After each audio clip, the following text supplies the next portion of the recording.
Hey guys, Victor Costa, Peace, Love, and Muscles. Hope you're doing well. Hope you're having a great day. I wanted to share with you something that I've been enjoying. I hadn't had pasta in really like 2 decades, and then when COVID happened, I started to eat a little bit differently. I tried some different things. I wasn't able to go to my traditional restaurant that I normally go to for lunch that prepares for me my food and my grains and everything. So I wanted to kind of change things up, and I'm really glad I did. This is Banza pasta. It's got 23 grams of protein per serving, 8 grams of fiber. There are 4 servings in this box, and I wanted to share with you how I make it. Of course, it's going to explain how to make it on the box, but I wanted to share with you how I do it because I've been making it almost every day and enjoying it and experimenting with it. So I wanted to share with you how I enjoy this pasta. So here we go. So you can really use any size pan that you want. I find this pan works really well. This pan holds about 5 cups of water, but there are 4 servings in the Banza box, and so you need about a cup of water for every serving. So I'm going to fill this pot with 4 cups of water. Okay, and then I'm sure you guys have made pasta before or rice before or something, but I'm going to bring this water to a boil. And so, I know it may be redundant, but the way that you know that the water is boiling is when you're getting a lot of bubbles. And right, so you want to bring it to a vigorous boil. So as soon as we do that, then we're going to put in the pasta, and then I'll show you how we do it after that. Hey guys, we got a great boil here. So you want to be careful. You want to take the lid off your pot, and I'm going to open up the box of pasta. I'm going to pour in the entire box, and I am going to begin stirring it immediately. And I like to stir the pasta for about 1 minute, just to keep it from, gelling and sticking together, and also to keep it from sticking to the pot. And then also at the same time, I want to do this for about a minute until the water comes back to a boil. Now, on the box of the Banza, it tells you to cook the pasta for about 9 to 11 minutes. What I have noticed is that you want to cook this pasta al dente, which means you want to have it a little bit hard. So this is what we're going to do. We're going to stir this for about 1 minute. We're going to bring the water back to a boil, and then we're going to check it in about 7 minutes, and then I'm going to taste a couple of noodles to make sure they're al dente. So it's been for me at right around the 7 minute mark. So it's 7:49 right now. We're going to check this pasta in about 6 minutes from now, and I'm going to taste one to see if it's nice and al dente. Because if it doesn't, if you let it cook too much, this is going to taste, almost like it's not going to have any firmness, it's not going to have any texture, and it's not going to really taste good in your dish. So I'd rather have this pasta, because the chickpeas cook a certain way, I'd rather have this one a little bit undercooked than overcooked, okay? So we're going to bring this back to a boil. It's coming back to a boil now. And actually we're going to get some foam. So there's going to be a little foam at the top, and I'm going to scoop that foam off a little bit. So we'll be back in about 6 minutes to check this out. Peace, love, and muscles. So while I'm waiting for the pasta to cook, I'm going to feed my betta fish. So this betta fish knows when it's going to eat, and I feed this fish every other day about 17 of these pellets, the betta mix pellets. And I keep a schedule, and I check it off, and we've had this fish for quite some time. Our last betta fish lived for about 5 years, which is a long time. And if you really want to think about it, I control what this fish eats. And I know that it wants more food. It sticks around at the top of the bowl even after it's done eating, but I know that for the good health of the fish, I can't overfeed it. So I'm very, very particular about this. And if you really think about it, that's how we are too. That pertains to us as well. It pertains to us. If we overfeed our bodies, we don't live as long. It's just basic. And so I want this fish to enjoy his life. I want to enjoy this fish as much as possible. So I'm very fastidious about how I take care of this fish. So I have my little chart over here. And I will check off on the box that I fed my fish. So every other day, so Saturday, so the next time would be Saturday, and then it'll be Monday, Wednesday, Friday. It's kind of like how you check off doing back and buys. Okay, so he's checked off. His name is Fishley, but I like the word official. See guys, I told you we were gonna get some foam. So I like to scoop the foam off the top.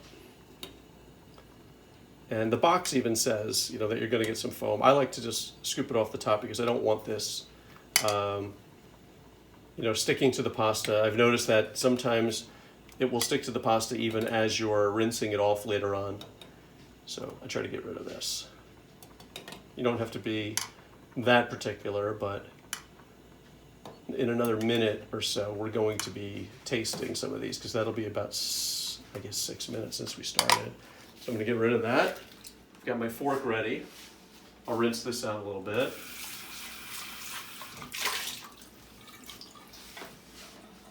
And you can see the pasta is still really nice. It's still firm, it's got a good texture, but I know we're only at the 5 minute mark, so it's going to still be a little bit hard. In another minute, I'm going to take one out. In fact, I'll take one out now. Put it in here, put this aside. It's a little bit too hard, it's a little bit too, not only hard, but it's almost like a little bit gummy, but not at the point where it's overcooked. It's still kind of still cooking inside. So I know that that needs another minute or two. But again, the most important thing is that you don't overcook this pasta because it'll just taste like a cream, if you will. So Banza makes this pasta in different shapes and sizes. They have, this is the rotini, they have shells, they have every kind of shape. I prefer this. I think it's got a great texture. And then I'm gonna have this with grilled chicken, and I will put a little sauce on it, and then I'll put it in the microwave for a little bit, and I'll enjoy that. So it's pretty sensitive, so you want to start tasting these in about 5 minutes or 6 minutes, and then around 7, and then 7.5. We're getting there. We're getting there, that's for sure. If you have any foam, just take the foam off the top, but generally you just get one sort of time where it gets foamy. There's been a few times where it's gotten, you know, foamy a few times, but I like to stir it. I mean, a lot of people leave it alone, but I like to stir it because I like to keep these things from sticking to each other. And it's really nice when they all come out of the pan. You save yourself scrubbing the pan, and you also save yourself some extra pasta. And again, this is going to make 4 servings or 2 bodybuilder servings. Peace, love, and muscles. And with 23 grams of protein per serving, I mean, you're really already starting off with a good base of protein. A lot of people say to me, hey Vic, you know, I don't like carbs. Guys, carbs are a great fuel, you know? It's a really great fuel. And it's not that I use carbs only for my fuel, I use fat as well. And I like to think of myself as sort of like a hybrid car. You're able to toggle between gasoline and electricity. That's how I think of the carbs and the fat. It's sort of they play off of each other like a hybrid. Instead of going all in one direction where you only use carbs for fuel, or going in one direction where you only use fat for fuel. I don't really like that. Both are necessary in my opinion for also a balanced diet and also for health. Oh gosh, another like 30 seconds. We do have a little foam. I'm gonna get rid of that.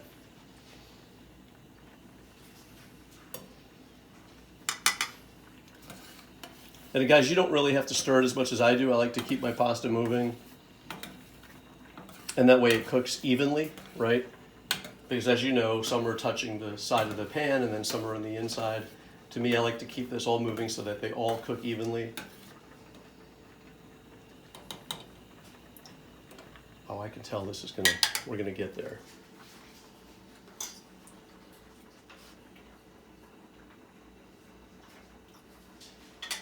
I feel like another 10 seconds. I don't know why. It's just my Julia Child instincts kicking in. Okay, good. Now, this is what I'm going to do. This is going to stay here. I'm going to get my strainer. This handle's going to be hot. So this is what I'm going to do. Okay, they all came out perfect. And now I run some cool water and I move it around. Just like that.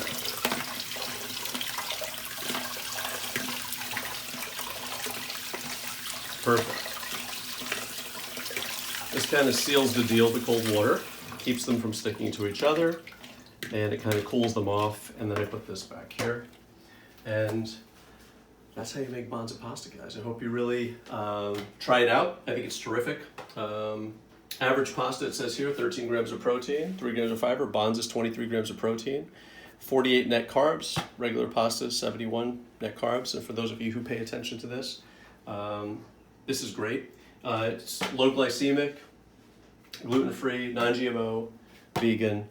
It checks off all the bodybuilding boxes, and it checks off just about every good taste box as well. Peace, love, and muscles. Take care.